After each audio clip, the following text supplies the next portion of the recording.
Buenas, cruzado, treino de pouso, tudo certo. Acho que é o primeiro vídeo que eu gravo em casa com vocês. A última vez que eu falei com vocês, a gente falou lá de Orlando, lá, eu mostrei que a gente estava fazendo o recorrente da carteira do avião.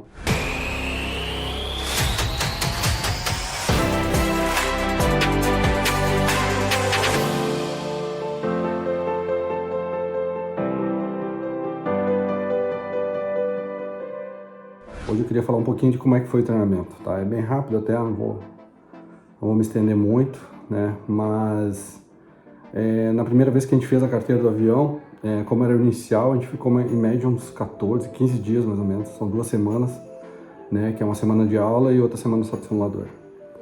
Como é recorrente agora, a gente só faz só para rechecar a carteira, no caso, são 5 dias. Desses 5 dias que eu vou falar para vocês, o primeiro e segundo dia a gente tem aula, tá? Que aí estuda todo o sistema do avião, é meio que correndo, assim, sabe? E no segundo dia já a gente já tem uma prova escrita, né? São 50 questões, tem que acertar no mínimo 70% da prova. Aí é bem fácil, bem de boa. No terceiro dia, aí começa o simulador, tá? São 4 horas de sessão de simulador. É só adaptação ao simulador primeiro ali, faz alguns voos e tal, faz tip turn, né? Stall, configuração para pouso, stall limpo, e aí vai fazendo todas elas ali, tá? Aqui eu tenho, né? No primeiro dia a gente fez em Aspen, né? A gente fez em Aspen. Aqui eu tenho todas as cartas, tá? Todas as cartas, vou mostrar pra vocês, ó. Tá? Essas cartas, elas tem a carta do aeródromo, aí tem seed, tem saída, né? Tem uma chegada, tem start e tem o procedimento para pouso também, tem todos aqui. ILS, VOR, né? E lá eles fazem também a Circuit Land, né? Então tu aproxima para uma cabeceira, né? Quando chegou nos mínimos daquela cabeceira, tu curva 45 graus, né? Por 30 segundos, depois entra tipo numa perna do vento, né? Mantém a proa e aí depois tu curva 90 graus, que é para pouso em outra pista, né? Como lá os aeroportos são muito grandes, né?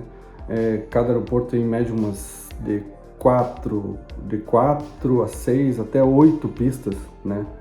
Então a gente aproxima para um e vai para outro. No Brasil isso não é permitido, tá? A gente não tem circuito land no Brasil e nenhuma carta de aeródromo aí, né, de aeroporto, né, internacional não tem circuito land. Nenhum aeroporto, na real, não é só internacional.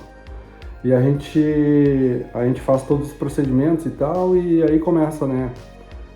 Vai ter no primeiro dia de simulador ali já tem algumas panes, né? Pane antes da decolagem, pane após a decolagem, né? No segundo dia de simulador,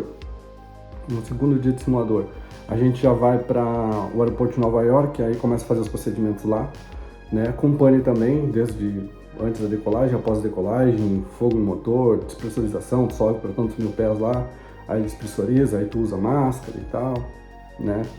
É bem corrido assim, né? E várias outras situações, né? Nesse segundo dia mesmo a gente treinou até o wind shear, né? Logo na decolagem, o wind shear logo após a decolagem, é bem bacana o treinamento do wind shear, né? Mas o que eu achei mais bacana, eu acho que é interessante assim para vocês saberem, né? Foi o treinamento que a gente fez de EGPWS, né?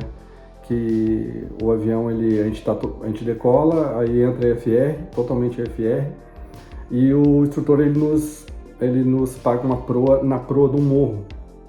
Essa proa do morro, a gente mantém a proa do morro, e aí nesse meio tempo ele falava assim, ó, ele vai cantar para vocês terrain, terrain, terrain, e vocês não fazem nada, mantém, até ele mandar subir, né?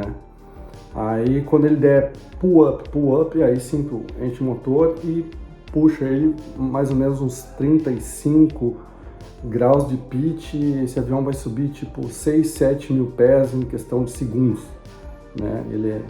O avião é bom mesmo, então o Beechjet 400 Alpha ele é bem bacana e tu exige do motor e ele responde pra ti. Então foi bem bacana esse treinamento, bem louco mesmo e é uma situação que a gente, graças a Deus, nunca passou, né? E tomara que nunca passe uma situação dessa, né? Mas para o treinamento eu acho que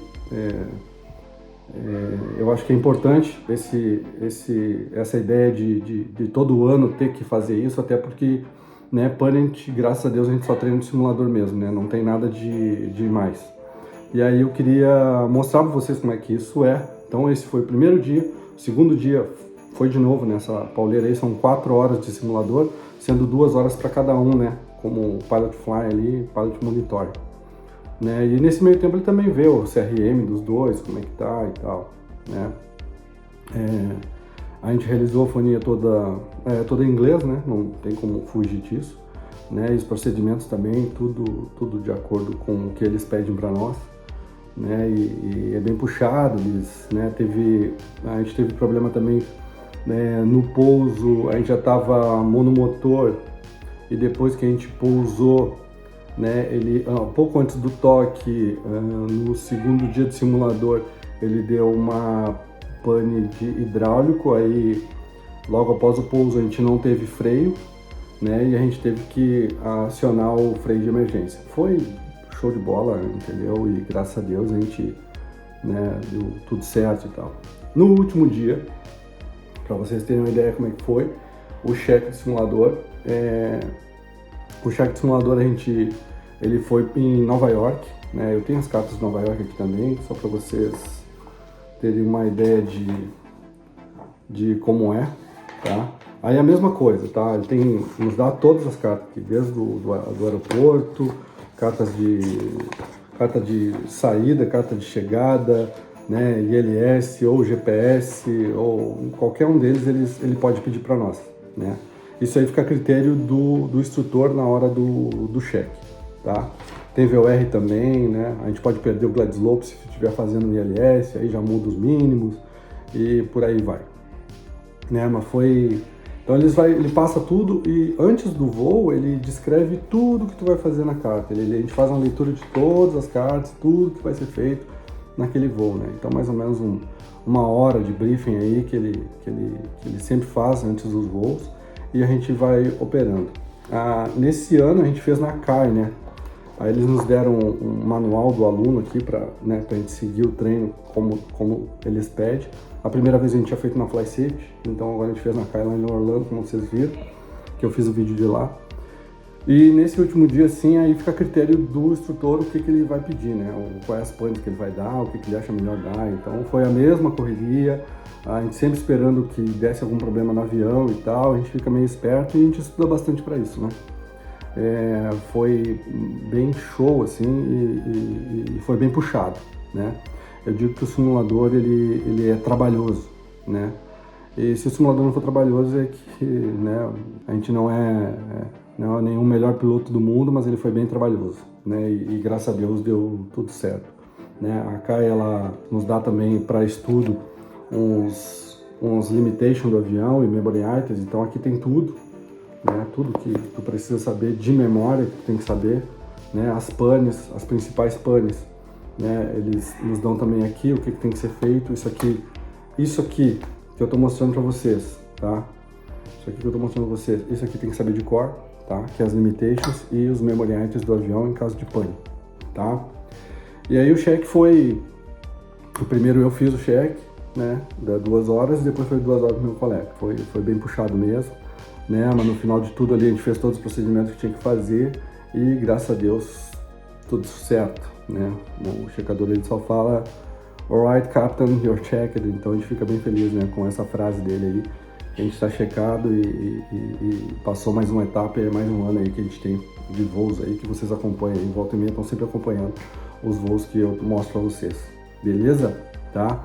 Então assim, é importante, de repente vocês vão chegar nessa fase também de conhecimento, de estarem trabalhando no executivo e ver como é que é, né? Na comercial eu não sei como é que é, mas acredito que a Karen fala para vocês também como é que é lá. E aqui eu não pude fazer um vídeo de dentro do simulador, até porque eles não deixavam, né? Entendeu? Mas depois que terminou lá, a gente, né, missão cumprida e tudo foi feito de acordo com aquilo que se pede, né? Desde já eu, né, deixo um grande abraço para vocês aí, né? Que Deus abençoe sempre, a gente siga sempre estudando, sempre, né, na batalha aí para que tudo dê certo, tá?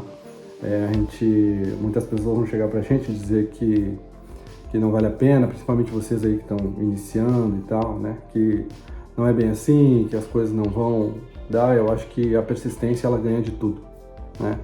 Ela, inclusive, ela ganha do talentoso, né?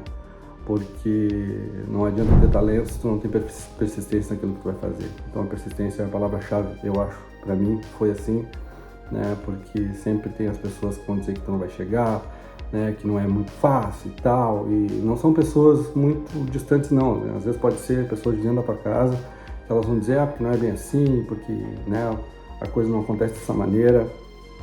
Na persistência acontece sim, beleza? A gente não ganha, né, no talento, às vezes, de repente, né?